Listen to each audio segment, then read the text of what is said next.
11th Science, Chapter 5, States of Matter, Part 2, The Gas Laws.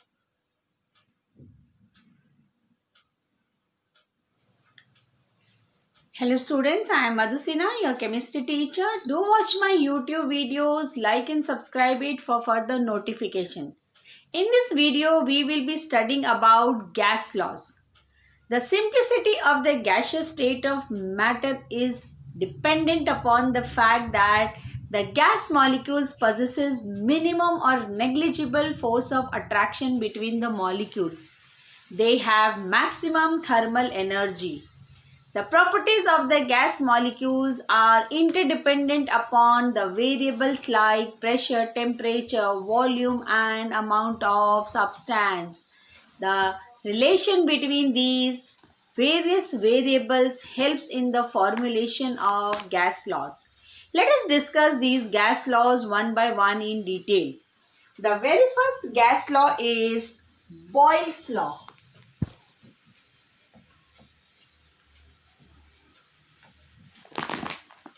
According to scientist Boyles, at constant temperature and for a given amount of gas, the pressure of the gas is inversely proportional to its volume. We can also write PV. If you remove this proportionality sign, you get constant.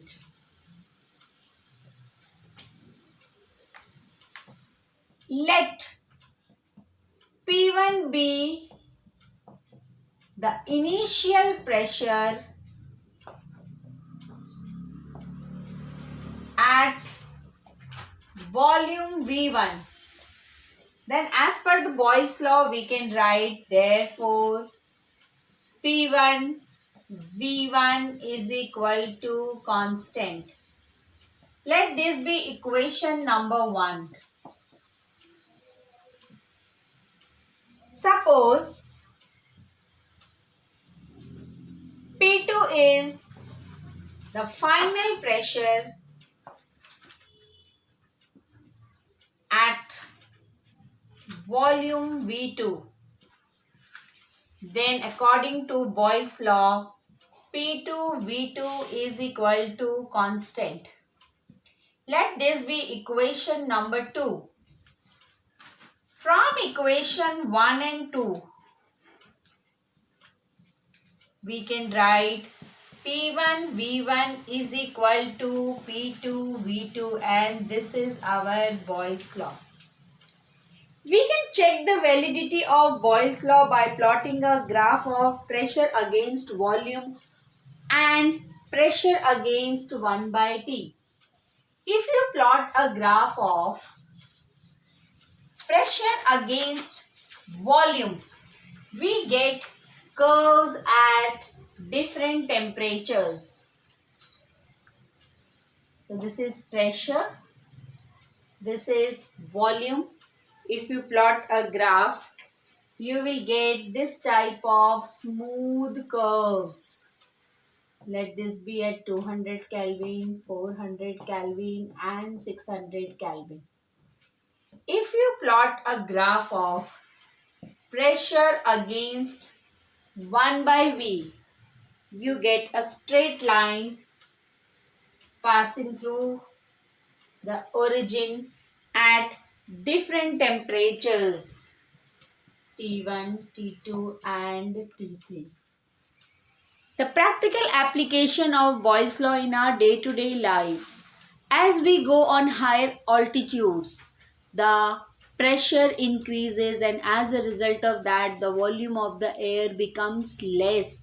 Air becomes thinner at higher altitudes and that is why the mountaineers, they carry oxygen cylinders along with them because they face difficulty in breathing due to thinning of the air. The next gas law is Charles' law. According to Charles' law, for each degree rise in temperature, the volume of gas increases by 1 upon 273.15 times of the original volume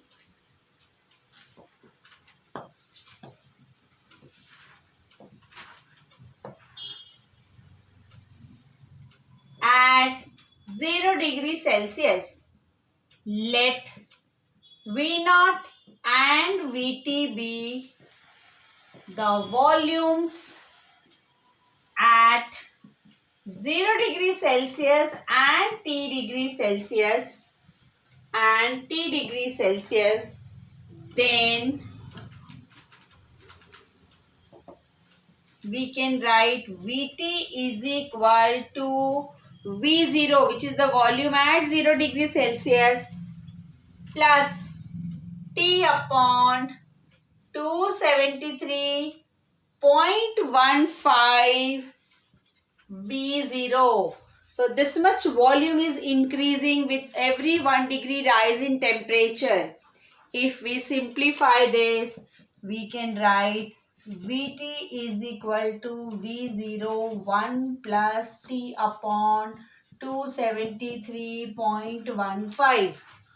On the basis of this observation, we can state Charles' law in a very simple language that at constant pressure and for a given amount of gas,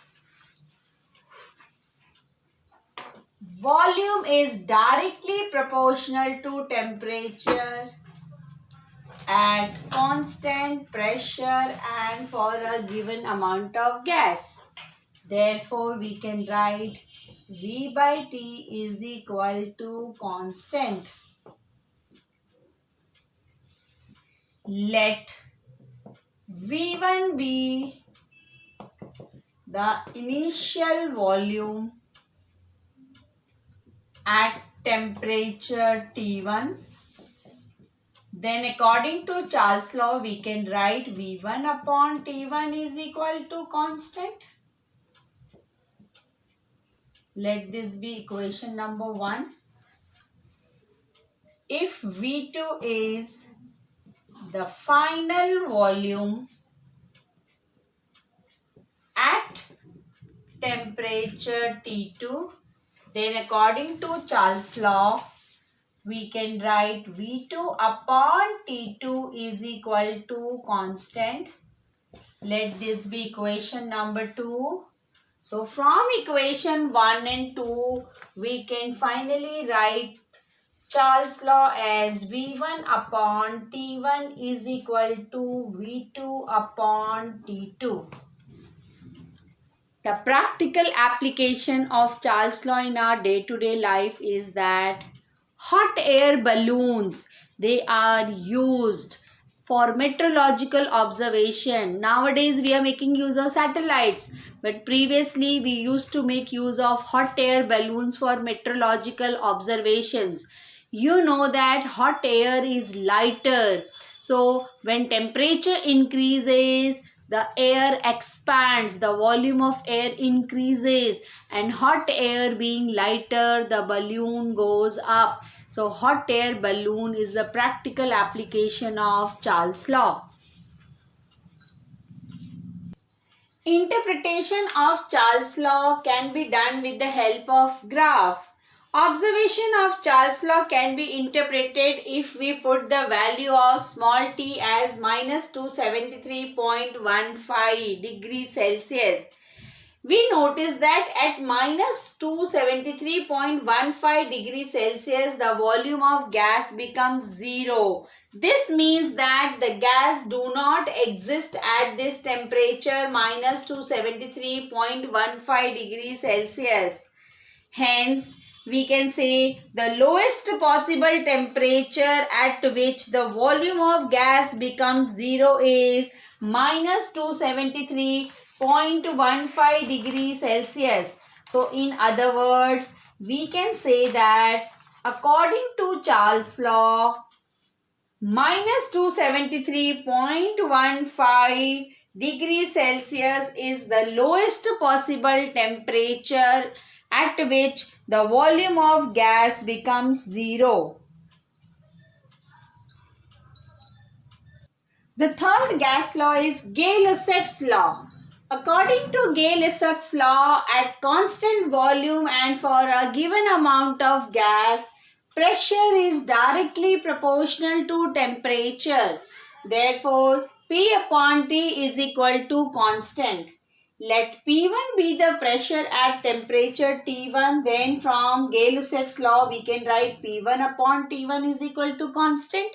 Similarly, if P2 be the pressure at temperature T2, then P2 upon T2 is equal to constant. From equation 1 and 2, we can write the Gay-Lussac's equation as P1 upon T1 is equal to P2 upon T2. On plotting the graph of pressure against temperature, we notice that we get a straight line from the origin. This graph of pressure against temperature at constant volume is known as isochore.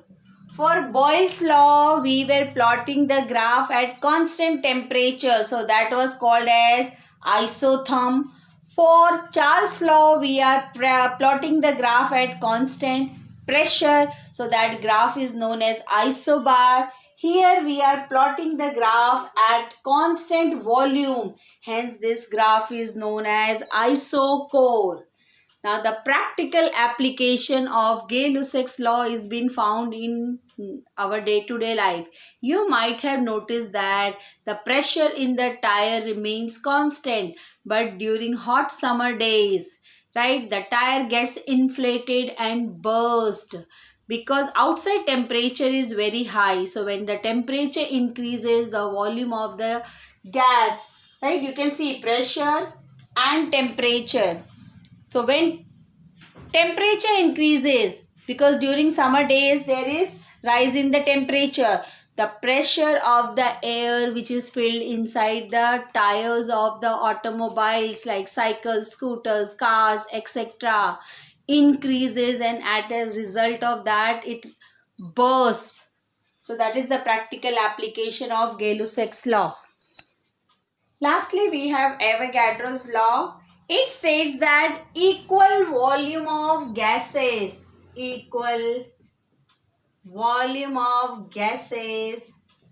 at same temperature and pressure occupies equal number of molecules, or you can use the word contains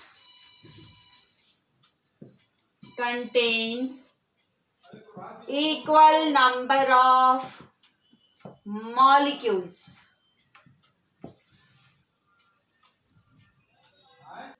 Mathematically,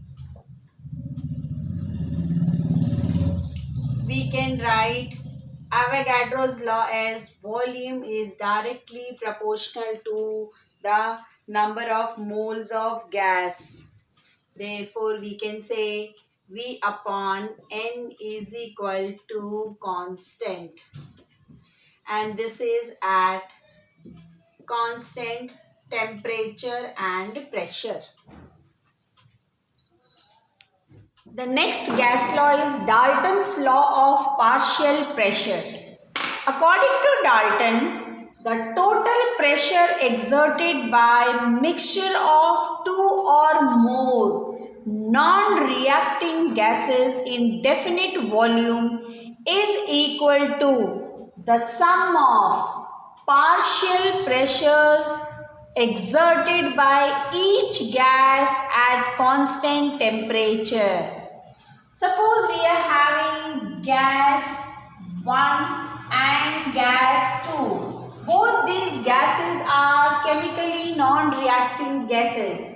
Let P1 be the partial pressure exerted by gas 1 and P2 is the partial pressure exerted by gas 2. Partial pressure means the individual pressure which is being exerted by each gas.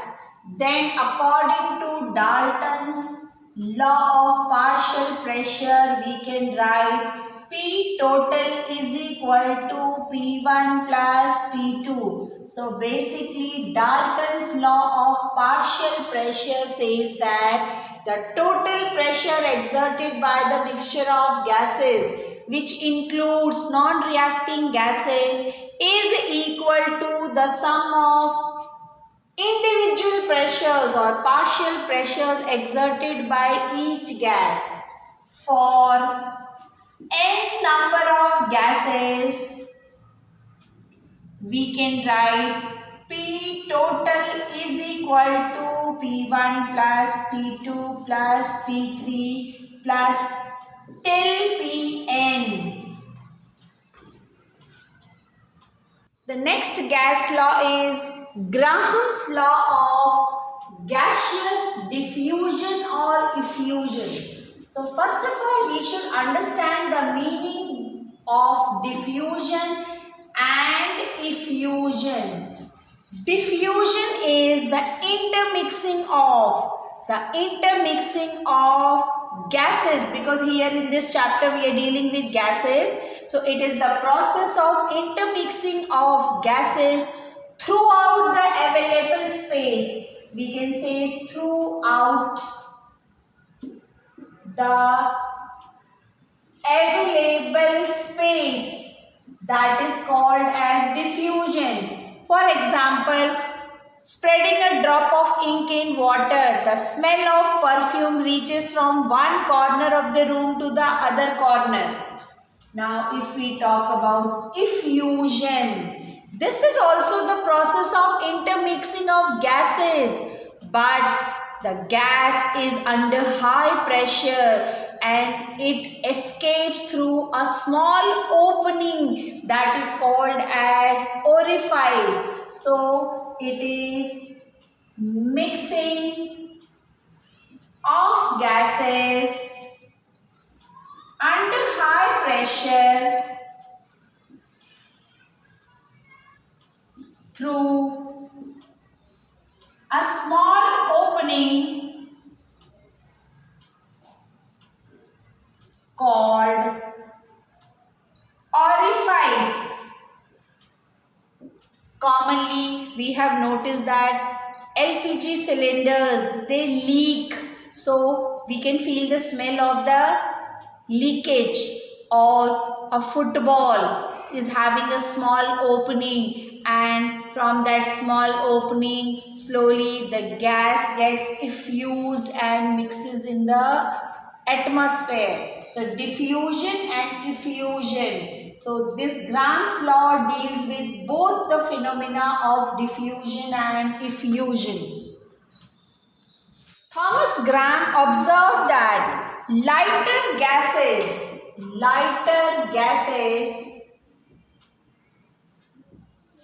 diffuse or effuse faster than heavier gases. According to this law, the rate of diffusion or effusion of a gas under similar conditions of temperature and pressure is inversely proportional to the square root of their density. For example, we are having gas 1. Let R1 be the rate of diffusion or effusion of gas 1 and D1 be the density of gas 1. Similarly, for gas number 2, let R2 be the rate of diffusion or effusion of gas 2 and D2 is the density of gas number 2. Then according to Graham's law, R1 is inversely proportional to square root of the density of gas number 1. Similarly, R2 is inversely proportional to square root of density of gas number 2. Dividing rate of diffusion or effusion of gas 1 by gas 2, we will get d2 by d1. Now, we know that density is equal to mass upon volume. That means we can say that density is directly proportional to mass. So, this above equation can be written as R1 upon R2 is equal to under root M2 upon M1. Hence, we can say that the rate of effusion or diffusion of the gas is inversely proportional to its molar mass. Ideal gas equation. Ideal gases are those gases which obeys ideal gas equation under all conditions of temperature and pressure. Practically no gas is an ideal gas, but they behave like ideal gases. So let us derive an expression for ideal gas equation. According to Boyle's law,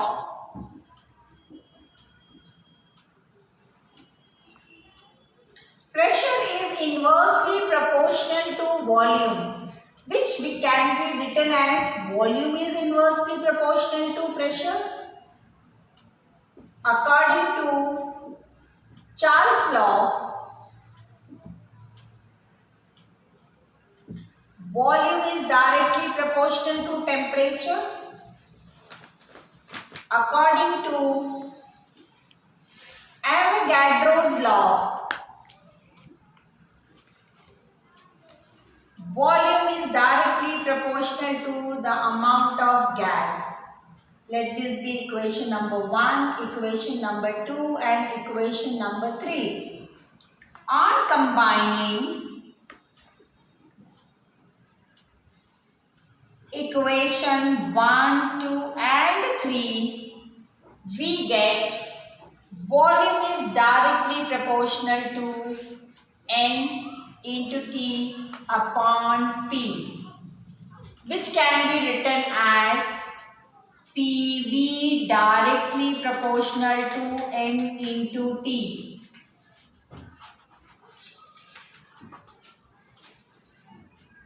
If we remove the proportionality sign, PV is equal to, let R be a gas constant, into N into T. Therefore, PV is equal to nRT is an ideal gas equation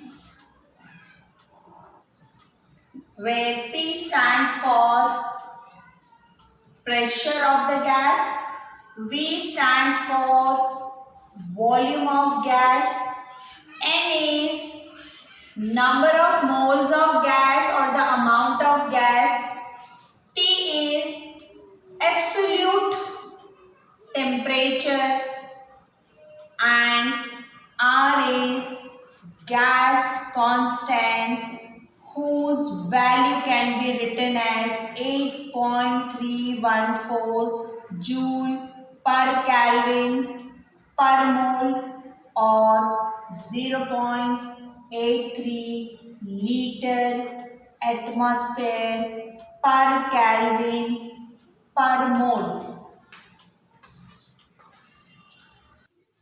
Combined gas equation. The relation between variables pressure, volume and temperature on the basis of Boyle's law and Charles' law is called combined gas equation. Keeping temperature constant at T1, let the pressure change from P1 to P2 and volume change from V1 to V. Then according to Boyle's law, we can write P1 V1 is equal to P2 V.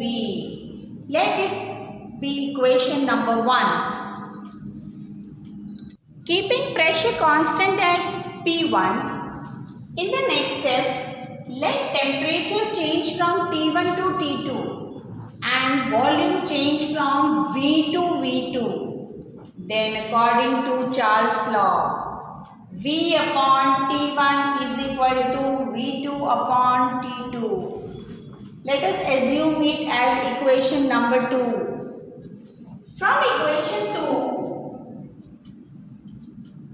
we can write V is equal to, take the quantities on one side, V2 into T1 upon T2. Substitute this in equation number 1. Substituting in equation 1. Equation 1 was P1 V1 is equal to P2 V. So we have to substitute this V. Therefore, P1 V1 is equal to P2 into V is V2 into T1 upon T2. And rearranging. Now take all the quantities of 1 on one side and 2 on one side. P1 V1 upon T1 is equal to P2 V2 upon T2. This is combined gas equation which involves all the three variables of pressure, volume and temperature.